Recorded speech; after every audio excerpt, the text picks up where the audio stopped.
Mga kaibigan, welcome back. Napakainit po ng balita natin. Malalaman nyo na po dito ngayon ang official rules sa SEA Games kasi pinost na nila kahapon.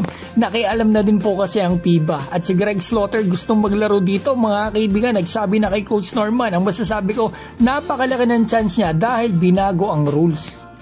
Wala na pong paligoy-ligoy pa nang dahil magulo at iba't iba lumalabas na rules sa SEA Games ng Gilas, FIBA nakialam na. Ito po yung pinost kahapon ng official page ng SEA Games Thailand 2025. Interview po sa mismong president ng Thailand Basketball Association. Thailander po yung salita niya pero may caption ang video kaya maunawaan natin. Ito basahin po natin ang sinabi niya. Takpan ko na lang po yung taas ng video para hindi tayo mapagalitan ni YT.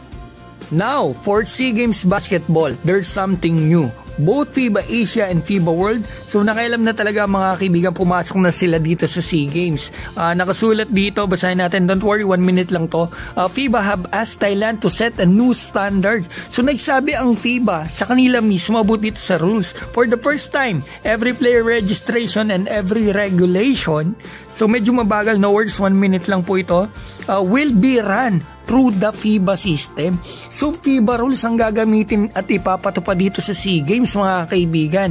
At pakinggan pa natin, basahin pa natin yung mga sinabi niya rito mga kaibigan ha. So, eto pa lang SEA Games ngayon dito sa Thailand na magiging simula ng panibagong rules na talagang ipapatupad na nila sa mga susunod pa sa Malaysia and Singapore.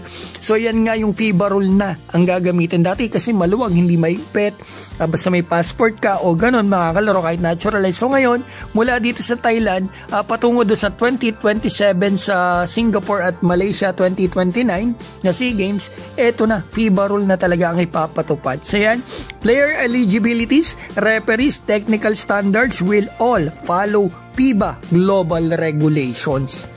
So, ibig sabihin mga kaibigan, sa 8 players na pinangalanan na ni Coach Norman Black ay eto, tanggal si Jason Brickman. Hindi rin makakapasok si Remy Martin. Hindi rin makakapasok si Ange Kouame. Nakakalungkot ito. Si Justin Brownlee lang makakapasok sa kanila kasi isa lang po ang naturalized na pwede dito sa FIBA rule nga mga kaibigan.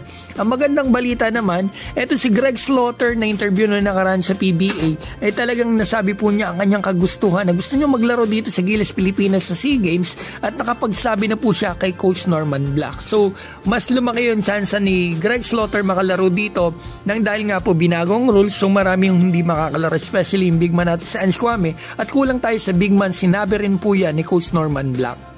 Tanong ko lang sa inyo mga kaibigan, sino po kaya maganda o pwede makuha ng Gilas dito sa SEA Games since ito yung rules at ongoing ang B-League, KBL at PBA. Pero UAAP mga kaibigan matatapos ng maaga. So malamang dyan tayo makakuha. Comment nyo po sa baba at babatiin ko po pala si Kuya Juan Masa, Arnold Red, Dodong Joseph, Edward, Kamikasi, Jan Lagon, Alan Fa Manila, Dennis Golosino, PJ Manso, Ronman, Joey Del Mundo, Will Belin, Altareo Samuel, Lomiok Santoni at Manage for J. Mga kaibigan, maraming salamat po.